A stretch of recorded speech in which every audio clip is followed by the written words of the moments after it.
Welcome to this week's episode of Content Creation Made Easy. I am your host, Jen Liddy, and this is episode 151. This is my last episode before 2022. I'm going to take a break for 2 weeks, but all month in December, I've been wanting to leave you with examples and ideas to help you make content creation easier. That's why I call it Content Creation Made Easy. So I've been talking about how to give yourself permission to be on the channels and platforms and places that feel best to you, how to not try to convince your audience when they don't really need convincing or want convincing, because nobody wants convincing. And today we're going to dive a little bit deeper into what to say in your content, because I find that people really struggle with this. Now, I know, and you know, that your audience has a lot to learn to achieve the result that they're looking for, whether they want to buy your product or your service. Like, there's a result or an experience that they want to have.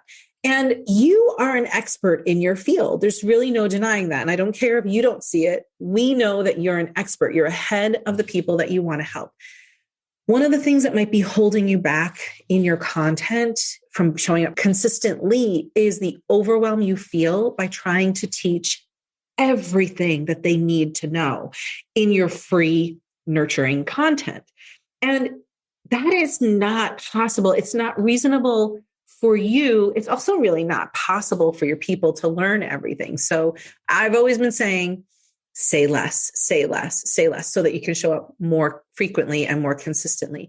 But remember that the people who are on the content consumption journey with you, they can only handle a little bit of all that you have to teach. So one of the things I'm diving into today is thinking about the sophisticated, nuanced topics that you would talk about with clients. Those clients of yours, they've already done the foundational stuff. Like, that's out of the way for them. With your clients, you have a shorthand. You have a way that you speak. They know you. They get the way you talk. You guys have already jumped in. They're further down the road with you. But there are things that your new to you audience is really not ready to hear, or they don't understand. And a good example of what I'm talking about here is with like life coaches, for example. Now, life coaches help people attain a transformation of some sort, depending on what niche or audience they're working with, right? So with their long-term clients, they might have a shorthand that sounds like, okay, I'm going to hold space for you, and we're going to process through this together. What choice would make you feel most empowered? Let's unpack this together. Let's download your thoughts so we can process them. That's the kind of thing you would hear in a life coaching session, right? And I'm not saying that there's anything wrong with that. It's just not language that when somebody meets you for the first time in your content, it's not language that resonates with them.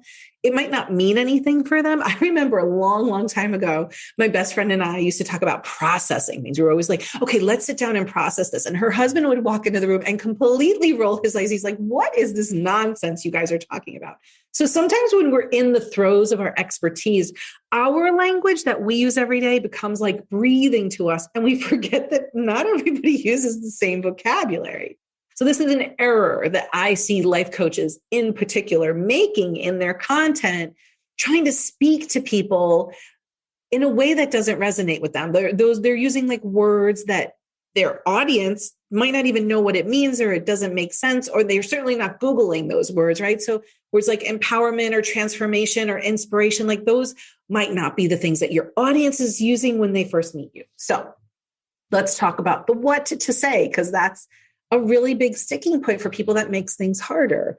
Are you using words that your audience uses in your free nurturing content? And are you meeting them right where they are when they Google their problem? Can they find you? Yes, you're an expert. Yes, you have a lot of training, but can people find you with the words and phrases and the tools and approaches that they can handle right then and there in your free content? Remember, not everybody knows what these words mean. Like, sometimes we get into our jargon, like I might talk about, like I might throw things around like content pillars, content strategy, messaging. And when somebody meets me for the first time, they're like, I'm not really sure what that means. And so my job is to educate people. So when you are talking to your audience, what are you saying? And is it resonating with your people? So the what to say problem is a real problem. You might be saying too much. you might not be saying the right things, and you might not be saying things in a way they can hear that. So how can you overcome this problem? Well, let's just first get rid of the idea that deciding on a topic is hard. Topics are actually really easy because they're everywhere. Every call you have with a client, every social media every social media post you see, like there's probably something you can take away from there that sparks an idea for you. The questions that your clients ask, or the questions that you see asked in Facebook groups that you are belonging to, or mistakes that you are seeing companies or people just make out in the wild, mistakes your friends are making, mistakes your family is making. Like, it's all around you. I promise topics is not the problem. And if you think that it is, please just go back to what I said, just rewind 30 seconds and think about, what are the questions? What are the comments? What are the mistakes? What are the errors? What do they need to learn? So let's wrap up with 3 things. Let's wrap up this series with 3 things you can do to make content creation more sustainable and easier so you don't burn out. Number 1, I'm going to say it again. Say less. Give them bite-sized nuggets that they can chew on and think about. Like, can your audience really handle like a 60-minute podcast? Can your audience really handle a 7-page blog post? Can they handle one of those long Instagram posts that they have to scroll and scroll and scroll on? You don't have to explain everything and solve every problem in one email, in one post, in one podcast, in one video. That's the first thing. Second, meet them assuming that they are aware of the problem and curious about a solution. What do those people need to hear from you? Will there be some content you create for people who are at the beginning of the journey and unaware? Yes, but it's not where you're going to spend most of your time. I talked about that last week. Are there going to be posts that you make for people who are ready for a solution and ready to work with you? Yes. But in the middle is where people are really deciding a lot of things. And the third thing is use their words. What are people Googling about their problem? How do they describe their problem? I know you know what they need, but what do they think they want? That's where you have to meet them a lot of the time in your content. Use their words, their phrases, and they're going to think you're a freaking genius. So it's really important to avoid content burnout. Just remember that, because you already know that it's a significant part of a marketing strategy. It's a way to nurture people and get them to develop a relationship with you. I mean, in today's world, people don't trust other people. They've been burned. They've been bullshitted, right? So bring your audience along with you in your nurturing content without fire hosing them or alienating them. Now, if you are struggling with content consistency, or you don't know how to do all this, like it all makes sense to you, but you're just like, I don't know how, I need accountability, I need sustainability. That's literally what the Content Creator Studio does.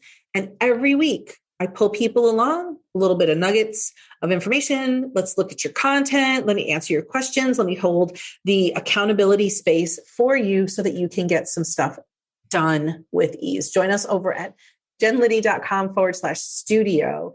And you can join us. And if you are waiting until after the holidays, I totally understand. And that sounds like a great idea. I'd love to see you in there in January for a hand-holding experience that helps you in a way that feels good for you.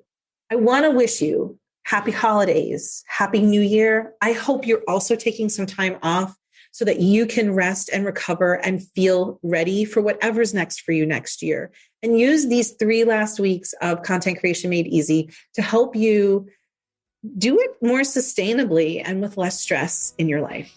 I'm always happy to hear from you. And if you could leave a review, that would be a gift you could give to me. I would be so happy to hear from you. Thank you so much. Have a great rest of your 2021. I'll see you in 2022, everybody. Bye.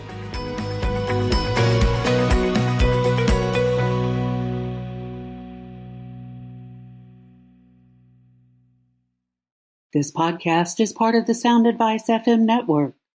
Sound Advice FM. Women's voices amplified.